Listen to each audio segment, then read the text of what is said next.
Hi friends, Srilatha kitchen. ఈరోజు egg fry ఎలా చేయాలో చూద్దాం రండి. మా ఛానల్ని చూసేవాళ్ళు సబ్స్క్రైబ్ చేసుకోండి, లైక్ చేయండి, షేర్ చేయండి, పక్కనున్న బెల్ ఐకాన్ని క్లిక్ చేయండి. ఉల్లిగడ్డ టమాటాలను తీసుకోవాలి. ఉల్లిగడ్డను చిన్న చిన్న ముక్కలుగా కట్ చేసుకున్న తర్వాత టమాటాలను కూడా చిన్న చిన్న ముక్కలుగా కట్ చేసుకోవాలి. తర్వాత స్టవ్ ఆన్ చేసుకున్నాక ఒక ప్యాన్ పెట్టుకోవాలి. ప్యాన్ కొంచెం హీట్ ఎక్కినాక కొంచెం ఆయిల్ వేసుకోవాలి. ఆయిల్ హీట్ ఎక్కాక కొన్ని పోపు దినుసులు వేసుకోవాలి. పోపు దినుసులు వేగుతుంటే ముందుగా కట్ చేసుకున్న ఉల్లిగడ్డ వేసుకోవాలి. ఉల్లిగడ్డ ఫ్రై అయ్యాక కరివేపాకు వేసుకోవాలి. కరివేపాకు మంచిగా ఫ్రై అయ్యాక ఒకసారి కలుపుకున్నాక ఇంతకుముందు కట్ చేసి పెట్టుకున్న పచ్చిమిర్చి వేసుకొని ఒకసారి కలపాలి. తర్వాత అల్లం వేసుకొని మంచిగా కలిపిన తర్వాత అవి ఫ్రై అయ్యాక కొంచెం చిటికెడు పసుపు వేసుకోవాలి. మొత్తం ఒకసారి కలుపుకోవాలి.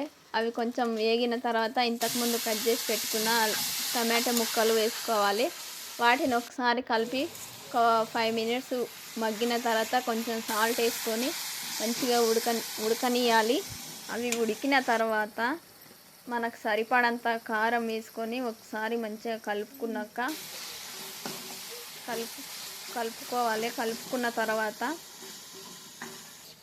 అవి మంచిగా ఉడుకుతుంటే మనం తీసుకున్న గుడ్లను పగలగొట్టి అందులో ఒకటొకటిగా నెమ్మదిగా వేసుకోవాలి. గుడ్లు వేసుకున్న తర్వాత వెంటనే వాటిని కలపకుండా ఒక 5 మినిట్స్ అలాగే వదిలిపెట్టాలి. మా ఛానల్ని కొత్తగా చూస్తున్న వాళ్ళు సబ్స్క్రైబ్ చేసుకోండి, లైక్ చేయండి, షేర్ చేయండి, పక్కనున్న బెల్ ఐకాన్ని క్లిక్ చేయండి.